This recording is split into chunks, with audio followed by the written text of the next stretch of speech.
लन तनालुल बिर्रा हत्ता तुनफिकू मिम्मा तुहिब्बून। बेटा जवान हुआ, अल्लाह अकबर, लोगों ने कहा इकलौता इकलौता है, वज गज के जरा इसकी शादी करना, तुझे शादी हाल नजर आएगा, जब लाख रुपए की बुकिंग होगी, खुदा का घर भी नजर आएगा।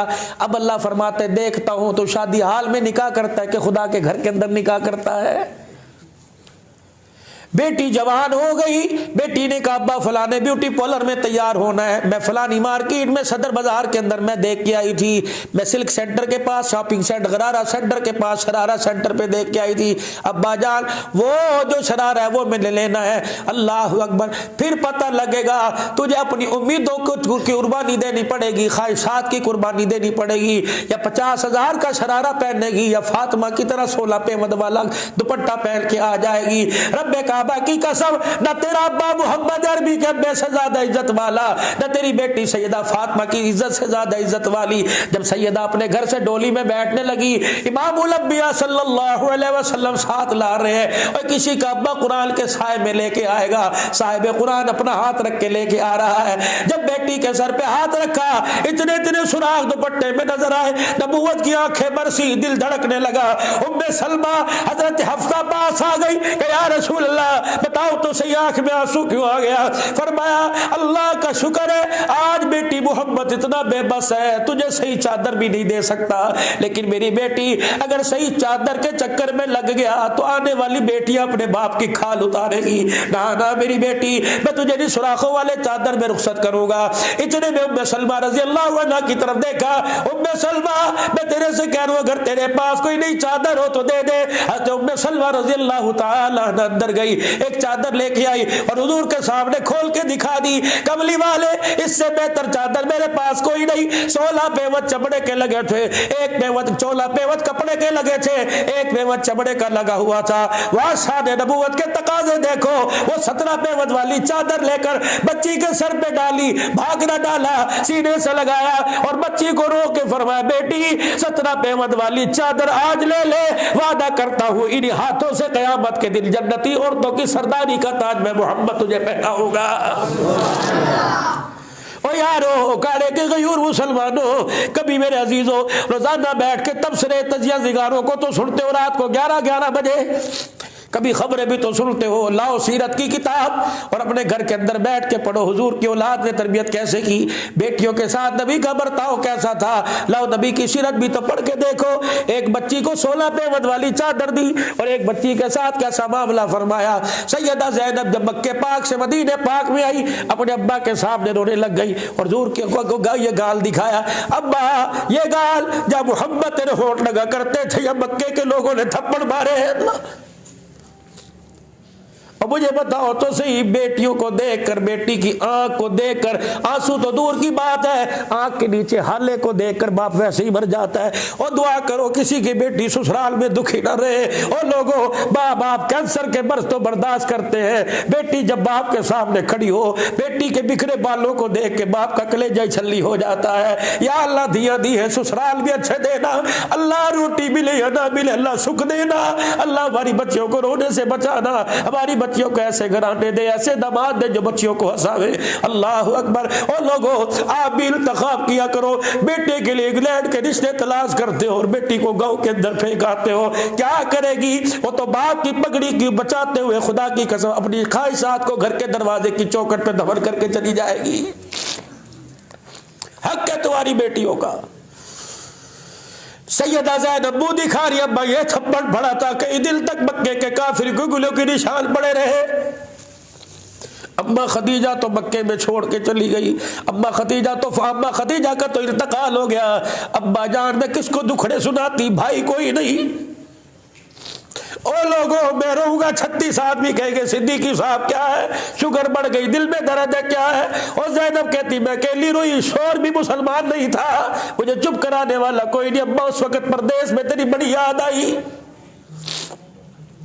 अब्बा जब हिजरत करके मदीने आई, अब्बा मेरे ऊंट को मारा गया, मैं ऊंट से गिरी, मेरा हमल साकित हुआ। इसी बीमारी में सैयदा ज़ैनब दुनिया से चली गई। हुजूर अलैहिस्सलाम सैयदा ज़ैनब के पास आए, चेहरा देखा, फरमाया बेटी को गुस्ल कब दोगे? रहमत वाला नबी जब आप इजाजत देंगे। फरमाया जाओ गुस्ल की इजाजत है, लेकिन कफन में अपने हाथों से बच्ची को ला के दूंगा, तुम्हें दूंगा, तुम कफन पहना देना। हर एक के दिल के अंदर ख्वाहिश आई, पता नहीं कौन सी चादर देंगे, जन्नत से आएगी, आसमानों से आएगी। जब सैयदा ज़ैनब को गुस्ल दिया गया, एक भी बिया के कहने लगी सरकार बेटी कफन के इंतजार में है। हुजूर अलैहिस्सलाम अंदर तशरीफ ले गए, हुजरे मुबारक में गए, नबूवत वाली चादर कंधे से उतारी और अपना तहमद उतारा। नबूवत वाली चादर तहमद की जगह बांध ली और तहमद उतार के बगल में लपेट के ले आए। फरमाया मेरी बेटी ज़ैनब को ये कफन दे दो। जब सैयदा ज़ैनब को चादर दे दी गई, हुजूर तशरीफ लाए, फरमाया बेटी इस चादर को ना देखना, ये चादर पेवंद लगी है या शादी है, ये चादर को ना देखना। हटा के पहल के चादर घिस गई, बल्कि बेटी मैं तुझे वो तोहफा कफन में दे रहा हूँ जो भी अभी मोहम्मद के वजूद से लग के आया है। बेटी मैं तुझे निस्बत दे रहा हूँ, क़यामत का दिन होगा, हौज़े कौसर के पास आ जाना, मैं तेरी उंगली पकड़ के अल्लाह के दरबार में ले जाऊंगा। मैं कहूंगा या अल्लाह दो बेटियां लेके आया, एक को जहेज के वक्त चादर 17 पेवंद वाली दी, एक को रुखसती के वक्त दुनिया से जाते वक्त अल्लाह मैंने घिसी हुई चादर मैंने तहमद उतार के दे दिया। अल्लाह अकबर। ओ मेरी बच्चियों, फिर तुम्हें अल्लाह ऐसे जोड़े पहनाएगा, दुनिया देख के हंस कर उठेगी।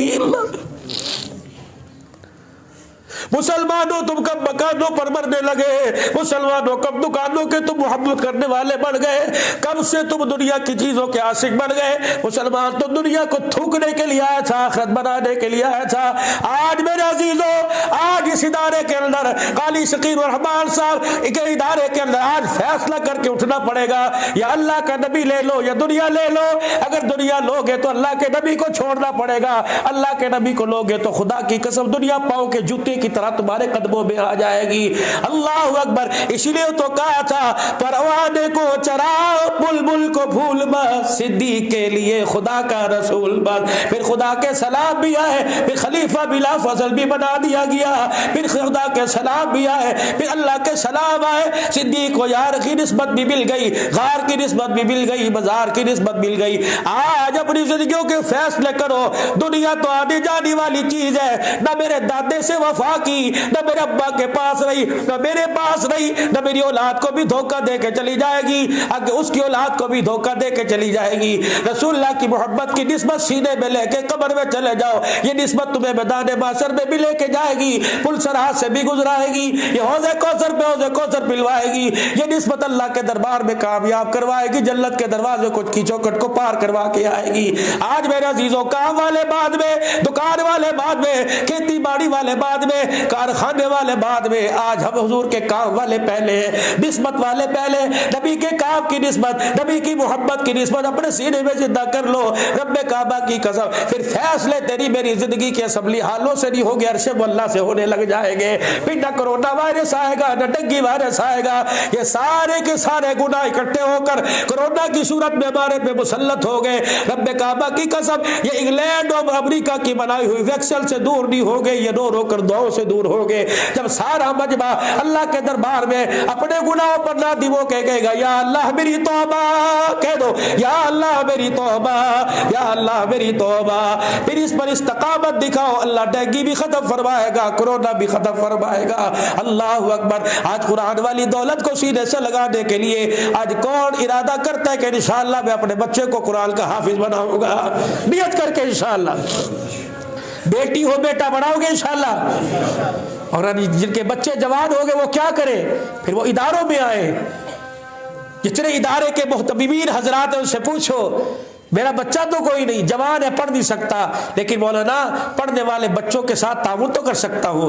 ये 2000 की रसीद है, ये 1000 की रसीद है, हर महीने आऊंगा, मुझे नाम लेने की जरूरत नहीं, और बच्चों से दुआ करवानी। दुआ तो हो गई, जब तेरे जेब से पैसा निकल कर अल्लाह के रास्ते में चला गया, दुआ तो हो गई, जन्नत के दरवाजे तक तो पहुंच गया। तो मौलाना शकील रहमान साहब का इदारा है, अभी कह रहे सल्लल्लाहु, इस साल 8 बच्चों ने कुरान पाक हिफ्ज़ किया और 45 बच्चों का सुबह शाम खाना पकता है, कहां से आ रहा है? वतआवनु अलल बिर्रि वत्तक़वा, आप ताउन करते हो नेकी भलाई के कामों के, और जब तक आपका ताउन चलता रहेगा कुरान भी आबाद रहेगा, कुरान पढ़ने वाले भी आबाद रहेंगे, दीनी मदारिस भी आबाद रहेंगे।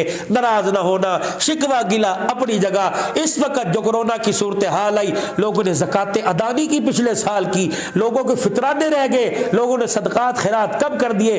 सिर्फ एक शकीलुर रहमान नहीं, कितने शकीलुर रहमान है जो अपने मदरसे के बिलों को देख के परेशान है, कर्जे चढ़े हुए हैं, 6-7 महीने से असातिज़ा की तनख्वाह नहीं मिली, बगैर तनख्वाहों के पढ़ा रहे हैं। सिर्फ ये मदरसे नहीं, पूरे उकाड़े और खुसूसन मज़ाफ़ात के मदरसों में जाओ, मेरे भाई आटे की बोरी दे आओ, गंदम की बोरी दे आओ, और ये उशर है, फसल कमात की आ रही है, आलू की फसल आ रही, इसका उशर लो, नकदी की सूरत में दे के आओ। वली साहब बताइए परचून वाले के कितने पैसे हैं? बेशक 1 लाख है, लेकिन 5,000 मैं जमा कराता हूं, ये 5,000 तूने दिए, फिर ये 5,000 तेरे साथ साथ चलेंगे, तू कब्र में जाएगा ये साथ जाएंगे, फिर ये तेरी नस्ल के साथ चलेंगे, तेरी नस्ल कब्र में जाएगी ये साथ जाएंगे, फिर उसकी नस्ल के साथ चलेंगे, वो नस्ल कब्र में जाए, हत्ता कि क़यामत तक तेरी नस्ल आती रहेगी जाती रहेगी, ये 5,000 का नोट तेरे साथ साथ जाता रहेगा। कब तक? ये मैदान महशर में भी तेरे साथ खड़ा होगा, हौज़े कौसर पर भी तेरे साथ खड़ा होगा, पुल सरात पर भी तेरे साथ खड़ा होगा। कब उम्र कफीमा अफना, जब उम्र और जवानी के बारे में सवाल किया जाएगा, ये तेरे साथ खड़ा होगा, सिफारिश करेगा, ये जन्नत के अंदर भी तेरे साथ जाएगा। जब तक हुजूर के पड़ोस में घर ना दिलवा दे, ये 5,000 का नोट तेरा साथ नहीं छोड़ेगा मेरे भाई।